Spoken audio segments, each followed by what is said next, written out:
Saya ingin menceritakan kronologi terbentuknya Forum Silaturahmi Takmir Masjid dan Mushola Indonesia. Jadi pada suatu saat di tahun 2007 saya sedang berkendara sendirian. Waktu itu saya putar radio, insya Allah namanya Radio Roja. Ada ceramah agama di sana. Saya mendengarkan dengan asyik, dengan serius sambil berkendara. Tiba-tiba saya menjadi terkejut ketika ada kata-kata begini. Itu yang namanya NU kafir, yang namanya Muhammadiyah kafir, bahkan Wali Songo kafir. Inna lillahi wa inna ilaihi. Masya Allah, ini siapa makhluk ini? Kok berbicaranya seperti itu? Oke, selanjutnya saya punya masjid namanya Husnul Khatimah di daerah Pondok Jaya Mampang sana. Karena saya sering keliling Indonesia, maka saya jarang khutbah di masjid saya. Ketika satu Jumat saya khutbah di sana, tiba-tiba pengurusnya sudah berubah semua. Kaifiahnya sudah berubah semuanya. Dan saya nggak kenal orang-orang baru itu.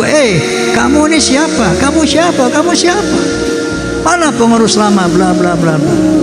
Ini Bang Haji, kita nih ini rumah kami di sini, tetangga Bang Haji.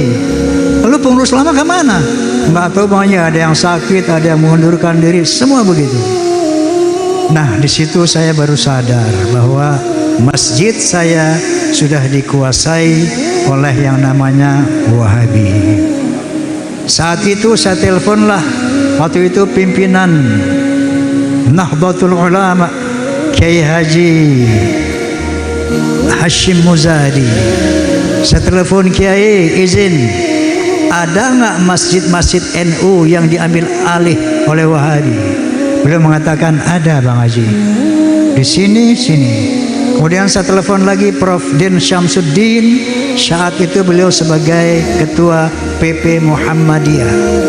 Prof, ada nggak masjid-masjid Muhammadiyah yang berubah menjadi masjid? Ada Bang Haji. Kemudian saya telepon Dewan Masjid Indonesia.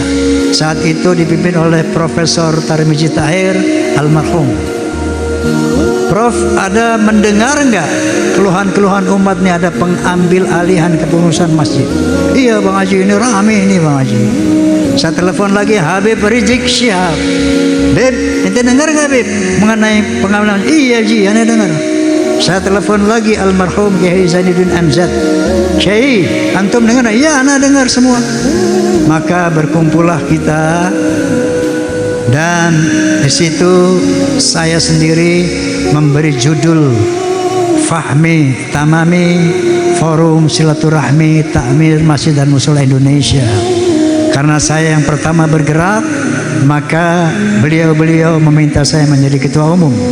Saat itu terjadi deklarasi itu adalah bulan Oktober tahun 2007 yang lalu.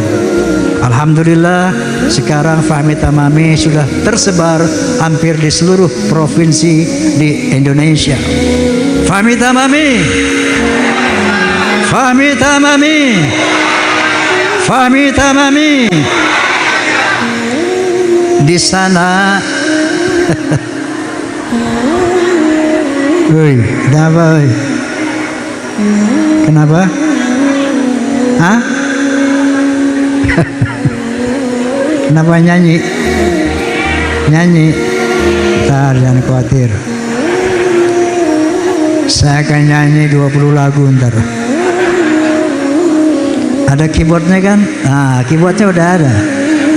Oke? Kita ngaji dulu ya. Ngaji dulu ya.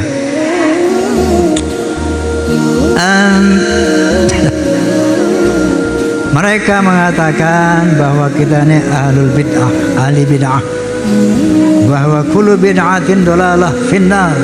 Semua kamu ini melakukan bid'ah dolalah finnar. Yang namanya yasinan itu bid'ah dolalah, masuk neraka. Yang namanya tahlilan itu bid'ah dhalalah, masuk neraka. Yang namanya maulidan bid'ah dhalalah, masuk neraka.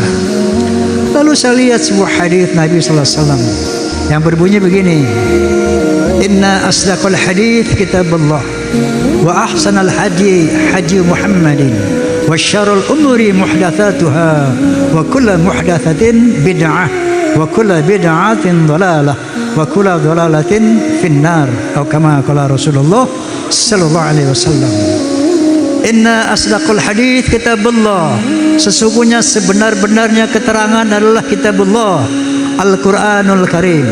Wa ahsanal haji Muhammadin, dan sebaik-baik bimbingan adalah bimbingan Nabi Muhammad, itu al-hadis. Wa syarrul umuri muhdatsatuha, seburuk-buruk perbuatan memperbaharuinya, merubah-rubah Quran dan hadis. Inilah yang dikatakan bid'ah dhalalah finnar, pantas. Kalau orang merubah-rubah Al-Quran dan merubah-rubah hadis, maka ini bid'ah dhalalah dan masuk neraka. Faham? Faham? Sekarang saya mau tanya, yasinan merubah Quran dan hadis apa tidak? Tahlilan merubah Quran dan hadis apa tidak? Maulidan merubah Quran dan hadis apa tidak? Kalau mereka tanya mana dalilnya? Di zaman Rasulullah sendiri itu banyak terjadi bid'ah, hal-hal baru. Contoh, ketika Nabi sallallahu alaihi wasallam turun dari Mi'raj, yang dicari bukan Abu Bakar Siddiq radhiyallahu an, yang dicari bukan Umar bin Khattab radhiyallahu an, tapi yang dicari mana Bilal. Yang dicari Bilal. Bilal, ya Rasulullah, apa gerangan amalanmu ketika sehingga suara terompahmu terdengar di surga? Masya Allah, suara terompah Bilal terdengar di surganya Allah Subhanahu wa taala. Nabi bertanya, apa yang kamu amalkan ya Bilal? Bilal mengatakan, ya Rasulullah, amalan saya seperti sahabat yang lain, sholat 5 waktu dan rawatibnya, puasa di bulan Ramadan dan lain-lain. Enggak, kamu punya amalan yang lebih. Apa itu? Oh, barangkali saya suka melakukan sholat sunat wudhu 2 rakaat, dan saya suka memelihara wudhu. Ini tidak pernah dilakukan oleh Rasulullah SAW. Sholat sunat wudhu Nabi tidak pernah melakukan. Ini bid'ah hasanah. Lalu Nabi mengatakan, lanjutkan Bilal, itu baik. Artinya Nabi menyetujui bid'ah hasanah yang dilakukan oleh Bilal. Ada lagi bid'ah di zaman Nabi. Ketika Nabi sholat berjamaah, ketika yang i'tidal, ada jamaah yang baca ini, Rabbana walakal hamdu hamdan katsiran mubarakan fih. Setelah Nabi selesai salat, assalamualaikum, assalamualaikum, itu tadi yang baca i'tidal itu siapa itu? Gak ada yang berani angkat tangan, Pak. Nabi tanya, siapa coba yang bilang baca itu tadi? Semuanya diam. Lalu Nabi mengatakan, ketahuilah bahwa telah datang turun puluhan malaikat mendoakan orang yang baca itu tadi. Nunjuk seorang, saya ya Rasulullah. Lanjutkan, sesungguhnya malaikat turun mendoakan kamu. Masya Allah. Ini bid'ah hasanah di zaman Rasulullah. Di zaman sahabat sendiri banyak bid'ah hasanah. Contohnya tarawih. Ini tarawih berjamaah Nabi nggak pernah melakukan. Yang melakukan siapa? Sayyidina Umar bin Khattab. Sampai beliau mengatakan, inilah bid'ah yang terbaik yang aku bikin. Bid'ah hasanah. Lalu di zaman Sayyidina Abu Bakar juga ada bid'ah. Ketika Sayyidina Abu Bakar radhiyallahu an menjadi Amirul Mukminin, datanglah Sayyidina Umar bin Khattab radhiyallahu an. Ya Amirul Mukminin, ini para penghafal Quran sudah banyak yang gugur di medan perang. Tinggal sedikit lagi orang ini. Oleh karena itu, hafalan-hafalan ini harus kita bukukan, kita tuliskan, kita kodifikasi, kita buat mushaf. Apa kata Sayyidina Abu Bakar radhiyallahu anhu? Oh, ini bid'ah ya. Umar, saya tidak berani. Nabi tidak melakukan itu. Lalu apa kata Umar ibn Khattab? Ya Amirul Mukminin, apakah Anda mau tanggung jawab apabila para penghafal Quran ini meninggal semuanya dan Al-Quran tidak tercatat, hilang dari muka bumi? Al-Quran hilang, Islam hilang, Anda mau tanggung jawab?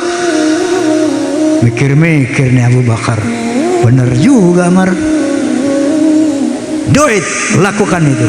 Maka dibuatlah mushaf Al-Quranul Karim di zaman Sayyidina Abu Bakar.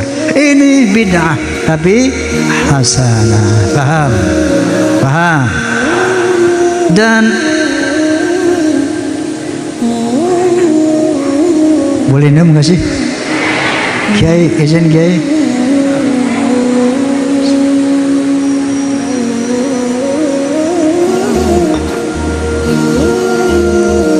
Lalu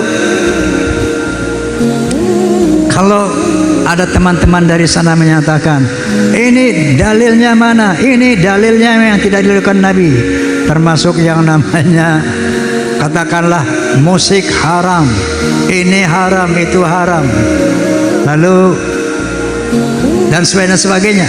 Ya, jadi dalilnya ada satu dari kaidah usul fiqih yang mengatakan al-aslu fil muamalati al-ibahah illa yadulla dalilun ala tahrimiha. Sesungguhnya hukum asli dari muamalah itu ibahah, boleh, illa yadulla dalilun ala tahrimiha, kecuali ada dalil-dalil yang mengharamkannya. Contoh, main bola ini muamalah, boleh apa tidak? Hukum aslinya boleh. Tetapi ketika ada yang mengharamkannya, misalnya meninggalkan sholat, maka main bola jadi haram. Main catur boleh apa tidak? Boleh. Tapi ketika ada hal yang mengharamkannya, maka main catur haram. Begitu juga musik boleh apa tidak? Boleh. Tapi ketika ada yang mengharamkannya, misalnya di sana ada erotisme, ada mabuk-mabukan, ada free sex, maka jatuhnya haram. Sejauh itu tidak mengadakan hal-hal yang haram, maka hukum muamalah adalah boleh. Faham? Faham? Dan selanjutnya Nabi SAW bersabda, man sanna fil Islam sunatan hasanatan falahu ajruha wa ajru man amila biha. Barang siapa yang melakukan hal-hal yang baik di dalam Islam, maka dia akan mendapat pahalanya dan pahala orang-orang yang mengikutinya setelahnya, tanpa mengurangi pahala-pahala orang yang mengikutinya. Jadi kalau orang yang melakukan hal-hal yang positif, yang baik, yang berpahala, maka kata Nabi itu adalah baik dan akan mendapat pahala. Dan akan mendapat pahala juga orang-orang yang mengikutinya. Dan yang melakukan pertama, dia akan mendapat pahala dari orang-orang yang mengikutinya.